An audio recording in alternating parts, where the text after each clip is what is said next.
Una tarde gris y sofocante caía sobre un barrio tranquilo de Georgia, cuando los ecos de una discusión se mezclaron con el zumbido distante del tráfico y el canto apagado de los grillos.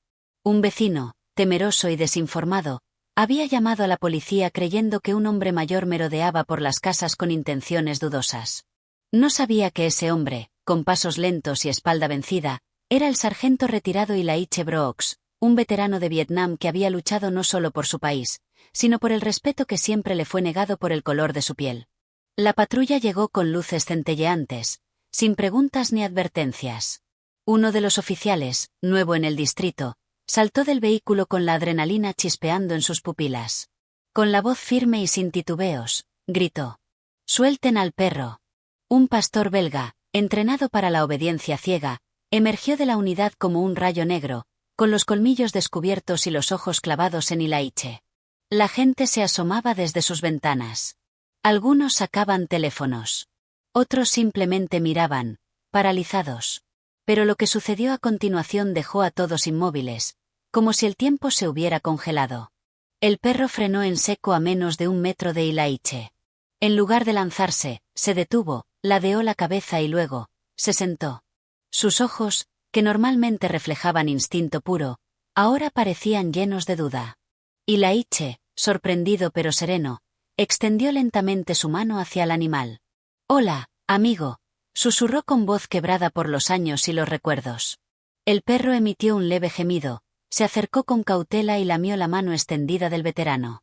Un murmullo cruzó la calle. Los oficiales se miraron, desconcertados, como si su entrenamiento no les hubiera preparado para algo tan simple, tan humano. «Regresa», gritó uno, pero el animal no obedeció. Ilaiche, sin moverse, alzó la mirada hacia los oficiales y dijo con firmeza: «No soy una amenaza. Este perro lo sabe. ¿Y ustedes?». La tensión flotaba en el aire como una cuerda a punto de romperse. Entonces, una voz emergió desde el fondo del grupo de policías. Era la oficial Méndez, una veterana de la fuerza, conocida por su ecuanimidad. Caminó hacia adelante, apartando a sus compañeros. «Ese hombre es Ilaiche Brooks», dijo con tono grave. «Tiene una placa condecorativa en el Capitolio. Rescató a 7 soldados en la selva bajo fuego enemigo. Yo lo estudié en la academia». Los agentes se quedaron en silencio. Uno de ellos bajó los ojos, avergonzado.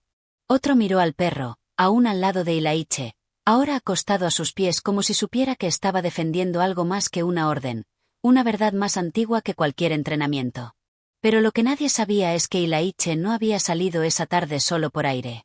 Llevaba consigo un sobre cerrado, un documento que había guardado por décadas.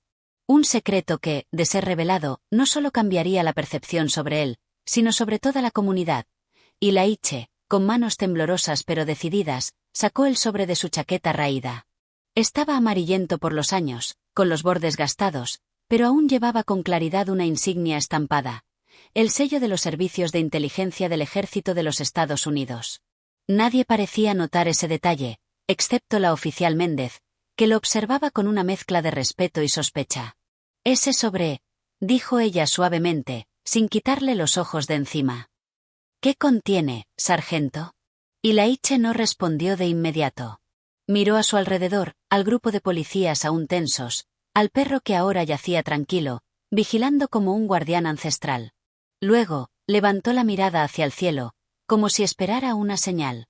Finalmente, con un suspiro, lo extendió hacia Méndez.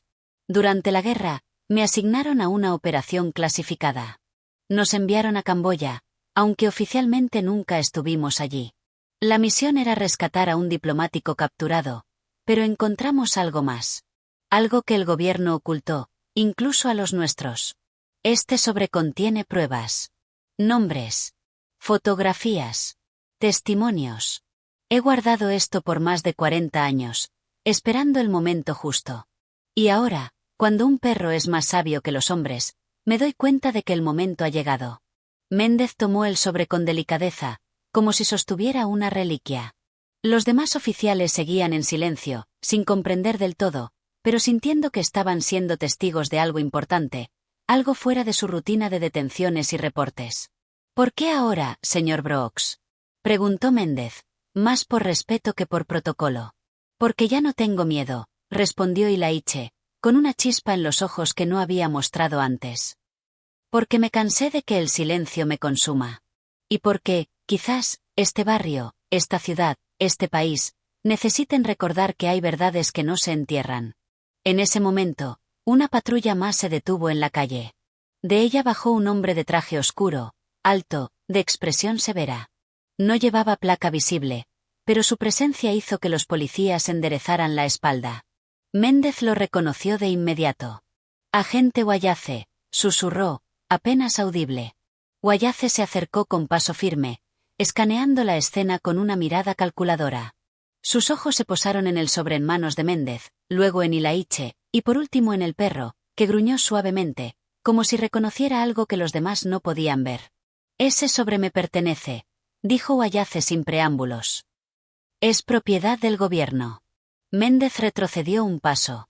«El sargento Brooks me lo entregó voluntariamente.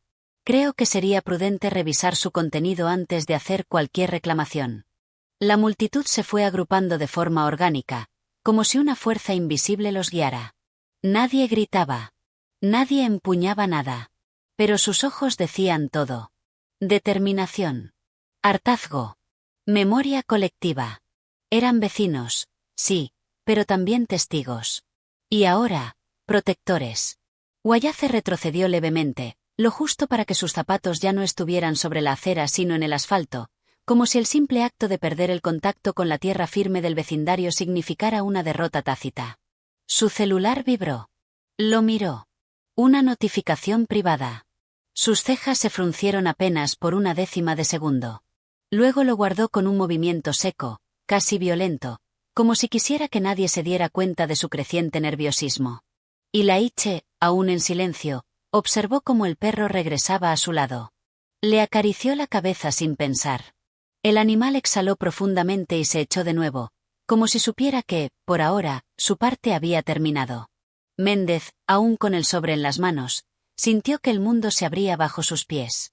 Sabía que, al no obedecer la orden directa de Guayace, había cruzado un umbral del que no habría retorno. Pero también sabía algo más profundo y vital: lo correcto no siempre tiene respaldo legal, pero siempre deja huella en la historia. «Sargento Brooks», dijo, mirando al veterano, «¿tiene usted copias de estos documentos?» Ilaiche asintió. «Escondidas en lugares que solo revelaré si algo me pasa. Y no están todas aquí. Esta es apenas una parte. Lo suficiente para iniciar el ruido, pero no para que desaparezca fácilmente. No cometería ese error». «Bien», respondió Méndez con firmeza. «Entonces debemos movernos rápido. Tengo contactos en el Atlanta Journal-Constitution. Hay reporteros que todavía creen en el oficio. Esto no debe filtrarse por redes sociales. Aún. No si queremos que tenga impacto real». «¿Y si los bloquean?», preguntó un joven del grupo, el mismo que había transmitido en vivo. «Ya no pueden bloquear todo», interrumpió una mujer de voz fuerte y mirada de acero. «Somos muchos. Cada uno de nosotros puede compartirlo. Esta historia va a explotar, les guste o no». En ese momento, una mujer alta, de cabello gris trenzado, se acercó con algo en sus manos. Era una caja de madera, pequeña pero sólida. La colocó frente a Ilaiche sin decir palabra. El veterano la reconoció al instante. Su expresión cambió, como si un recuerdo muy antiguo, muy doloroso, acabara de tocarlo. «¿De dónde sacaste eso, Alma?», preguntó, con la voz entrecortada. «Estaba en el desván de mi abuela», respondió ella con calma. «Dijo que te lo dio hace muchos años, cuando volviste de la guerra, pero tú nunca regresaste por él. Pensé que tal vez ahora era el momento». Ilaiche se inclinó con dificultad, abrió la caja y extrajo una medalla. No una condecoración militar común. Era una pieza extraña, con símbolos que no pertenecían a ninguna fuerza reconocida. Él la sostuvo unos segundos, luego la guardó en su bolsillo interior con el mismo cuidado con que se guarda una promesa. «Esto confirma algo que muchos se negaron a creer», murmuró. «Que hubo operaciones dentro de operaciones. Falsas misiones diseñadas para encubrir pactos oscuros. Yo fui uno de los pocos que salió con vida.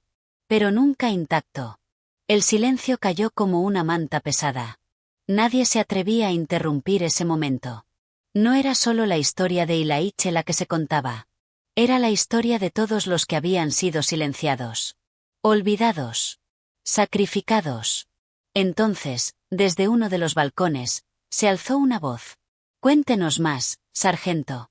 Queremos saber la verdad». Ilaiche levantó la vista. Era un joven de unos 16 años. Sostenía una libreta y un bolígrafo, como si estuviera tomando notas para un ensayo escolar. La inocencia de su petición contrastaba con la gravedad del momento, pero fue esa misma pureza la que encendió algo en el veterano. Algo que había estado enterrado por décadas. «Está bien», dijo Ilaiche, con un leve asentimiento. «Pero si les cuento, no me interrumpan. Y si algo me ocurre, prometedme que no dejarán que esta historia muera conmigo». Un murmullo de asentimiento se extendió entre los presentes. En 1971, nos enviaron a una zona que no aparecía en ningún mapa militar. Ni siquiera tenía nombre. La conocíamos solo como el Corredor de los Susurros. Nos dijeron que íbamos a rescatar a un coronel capturado por fuerzas locales, pero cuando llegamos, lo que encontramos fue un complejo subterráneo, hecho con materiales que no eran nuestros. Nada coincidía. Ni los uniformes, ni las armas, ni siquiera el idioma de los hombres que lo custodiaban. Todos escuchaban en un silencio reverencial. Lo más extraño, continuó, es que había norteamericanos ahí. No como prisioneros, sino como parte de algo más grande. Experimentaban con soldados. Con la mente. Con la memoria. Incluso con el tiempo, según los rumores. Y nosotros, fuimos testigos. Involuntarios. De algo que jamás debió existir. Méndez, aún con los documentos en las manos, sentía como una parte de ella se quebraba. No de miedo, sino de certeza. Todo el aparato que había defendido durante años parecía ahora una fachada endeble. Guayace, al ver cómo la multitud abrazaba las palabras de Ilaiche como si fueran una verdad sagrada, supo que ya no podía controlar la narrativa. Dio media vuelta, caminó hasta su vehículo y habló por radio. Nadie supo qué dijo, pero su rostro hablaba por él, el poder se le escurría como agua entre los dedos. Entonces, un niño pequeño se soltó de la mano de su madre y caminó hasta Ilaiche. Le ofreció una flor de papel. Ilaiche la tomó con manos torpes, mirándolo con una ternura que no le había permitido sentir en mucho tiempo. «Gracias, soldado», dijo con una sonrisa. A veces, las armas más poderosas son las que no hacen ruido. Una carcajada suave recorrió la multitud. Fue un alivio. Como si todos hubieran aguantado la respiración durante horas y por fin, pudieran soltarla. Pero lo más notable fue lo que ocurrió después. Gente del vecindario comenzó a contar sus propias historias. Sobre familiares desaparecidos. Sobre soldados que volvieron distintos. Sobre cartas interceptadas, silencios incómodos, miradas esquivas de funcionarios. No era solo la historia de Ilaiche. Era el principio de algo más grande. De una memoria colectiva que, una vez despertada, no podía volver a dormirse. Ilaiche observó al niño que regresaba junto a su madre con una flor menos y un futuro más. A su alrededor, el vecindario ya no era el mismo. No porque sus edificios hubieran cambiado, ni porque el asfalto mostrara nuevas grietas. Era la atmósfera. El aire vibraba con una intensidad distinta. Como si en ese rincón olvidado de Georgia se hubiera abierto una grieta en el tiempo, y por ella emergiera una verdad imposible de silenciar. El veterano dio un paso al frente. Ya no se apoyaba tanto en su bastón. Su voz sonó más firme, más segura, con esa gravedad que solo los que han mirado a la muerte a los ojos pueden imprimir a las palabras. Durante muchos años me dijeron que debía callar. Que por el bien del país, por la seguridad nacional, por la paz mental de los demás, debía enterrar lo que vi. Lo que viví. Pero el silencio no es paz. El silencio es prisión. Y yo he vivido preso mucho tiempo. Los rostros frente a él lo miraban con una mezcla de asombro y respeto. Algunos grababan, otros simplemente escuchaban, pero todos sentían que estaban siendo parte de algo más grande que ellos. Parte de una historia que los cambiaría. Hoy ustedes me liberaron. No con armas. No con protestas. Con algo mucho más poderoso. Con presencia. Con humanidad. Con verdad. En ese instante, Méndez se acercó, ahora con la caja de madera y el sobre bajo el brazo. A su lado, otro oficial, uno que hasta entonces no había dicho nada, levantó la voz. Oficial Méndez, yo también quiero ayudar. Mi abuelo desapareció en circunstancias sospechosas en el 74. Siempre nos dijeron que fue un accidente en Panamá, pero encontré su nombre entre los papeles de Brooks. Méndez lo miró con sorpresa, luego asintió. Entonces estamos juntos en esto. Y así comenzaron a formarse pequeños grupos. Vecinos hablando entre sí. Policías hablando con los vecinos. Historias emergiendo como brotes tras una lluvia de justicia. Nadie había planeado una revolución, pero el corazón del barrio latía como si la estuviera gestando. Desde lo alto de uno de los edificios, una cámara de noticias se asomó. Las redes sociales ya hervían. Y la H. Brooks se había convertido en tendencia. No por una agresión.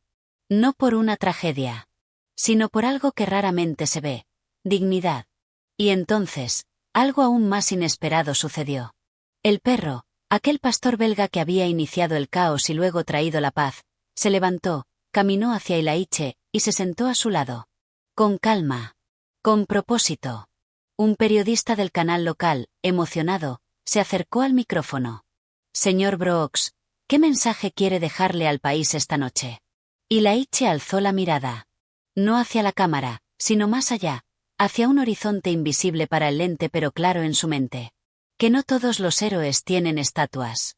Que muchas veces, los verdaderos guardianes de esta nación son invisibles, ancianos, olvidados, y sin voz. Pero hoy, gracias a este perro, a este barrio, a esta comunidad, esa voz volvió a nacer. Y no pienso callarla nunca más. El periodista asintió con los ojos brillando. ¿Y qué quiere que el mundo recuerde de usted? Ilaiche sonrió, una sonrisa cargada de cicatrices, pérdidas, y una fuerza interna que solo quienes han luchado por vivir conservan. Que no fui un soldado.